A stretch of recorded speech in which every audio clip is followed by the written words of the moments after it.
Thank you, Jean. I'm so excited to be here. Buenos dias, good morning to everyone. My name is Fabiola Ramirez. I'm going to start with a little call and response, so hopefully a few of you are ready to share out in a second. First, I want you to think about that person who believed in you before you believed in yourself. Maybe it was a teacher, a coach, a mentor, a parent, someone who saw your potential before you did. Someone who pushed you and made sure that you knew that they cared. Would two people be willing to shout that person's name really briefly? Anybody else? Diana. Perfect. Thank you. That feeling, that memory is exactly what I want to talk to you about today. Next slide. Next one. Next one. Okay. For me, it was my parents. My dad would always tell me, you can be anything you want to be. And every morning before I left for school, my mom would speak life into me, saying, recuerda que vales mucho y mereces respeto, which translates to remember, you are valuable and worthy of respect. They also held me to a strict curfew and did not play around when it came to grades. They gave me confidence and they gave me grounding and taught me early on what it means to lead with both empathy and expectations. And the values they instilled in me are part of the reason I decided to work in education for the past 8 years. My journey started as a student, literally walking the same halls, sitting in the same classrooms, and facing many of the same challenges that the students I now serve face. Since then, I've been, as Jean shared, a teacher, a school leader, and now serve as chief of staff, helping shape the future of our schools through systems and strategy. And across every role I've held, I've learned one powerful truth about leadership. It's never either or, it's always both and. In education, many leaders often fall into either or narratives. Do we lead with empathy, or do we hold high expectations? Do we build relationships, or should we focus on results? Do we give grace, or do we hold the line? But real leaders don't choose one or the other. They lead with both. Empathy and accountability, compassion and clarity, warmth and high expectations. Because here's the truth. Empathy without expectations might feel good, but it doesn't help people grow. Expectations without empathy might drive short-term results, but won't help build trust or lasting change. True servant leadership lives in that tension. It's about seeing people not just as they are, but as whom they can be. One of the first times I experienced the power of "and" was my first year teaching. We had a 7:30 a.m. huddle every morning, and almost every day I showed up at 1:31, maybe 1:32. I'd be hustling up 3 flights of stairs, water bottle in one hand, backpack half zipped, trying not to drop my phone, and hoping they had not started yet. But we were a small team, everybody noticed. The first time it happened, my boss followed me to my room. No public call out, no passive-aggressive email, just a quiet and direct question. Is there something getting in the way of you being here on time? How can I help? I told the truth. Honestly, no, I just needed to leave my house 5 minutes earlier.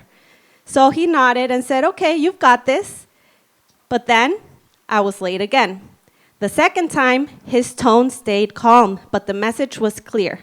Our team starts our day together. It matters to our values and what we committed to at the beginning of the year. Make sure you figure out how to be on time moving forward. That was it. I was never late again, at least not that year. He didn't shame me. He didn't let it slide. He held space for my humanity, but he didn't lower the bar. That small moment showed me something big. He had high expectations for me, but he was also ready to support me to meet them. That combination helps shape how I serve and lead others. That mindset carried over into my work with students as a teacher. One student in particular, we'll call her Annabelle, taught me how important that balance really is. It was the first day of school and my first day teaching. Next slide. And if you see this picture, it's hard to tell who the teacher and the students are. So I knew I had to hold my own. During our first hour, which we call advisory, Annabelle walked up to me and said, "Who do I talk to about changing my advisor?" As she walked into my classroom. No hello, no smile, just a challenge. I remember standing at the door and giving myself a little pep talk. It's okay, you got this. Annabelle pushed every rule, tested every boundary. She needed empathy in ways many of my other students did not. She also needed consistency, someone who believed in her, and she needed high expectations. Now, you might expect me to say, I believed in her, and by the end of the year, she turned it all around. But that's not what happened. It took 4 years. 4 years of showing up with both patience and expectations, of reminders, check-ins, second chances, and tough conversations. It took 4 years of, I'm not giving up on you, but I'm also not lowering the bar. And when she graduated during COVID, after everything we'd been through, it was emotional. Her success felt like a small miracle in the making. But it didn't end there. Annabelle later worked as a paraprofessional for her schools. And one day we connected, and with tears in her eyes, she says to me, I'm sorry for everything I put you through. Now that I work with our students, I see how hard it really is. That moment, I'll never forget it. But Annabelle's story isn't about a perfect turnaround. It's about what becomes possible when we lead both with empathy and high expectations. This principle doesn't just apply to students, it applies everywhere. Whether you lead a classroom, a school, or an organization, people don't just need leaders who understand them. They need leaders who believe in them enough to push them towards their best. That's what it means to lead with empathy and accountability. That's what it means to move beyond either or narratives. And that's what it means to be a servant leader. I'll leave you with this. Last slide.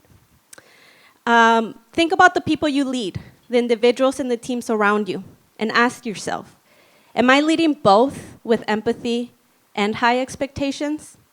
Where might I be leaning too far into either or narratives? And lastly, where can I lean into the power of and? Because the best leaders don't just help people feel seen. They help people see themselves, not just as they are, but as what they can be.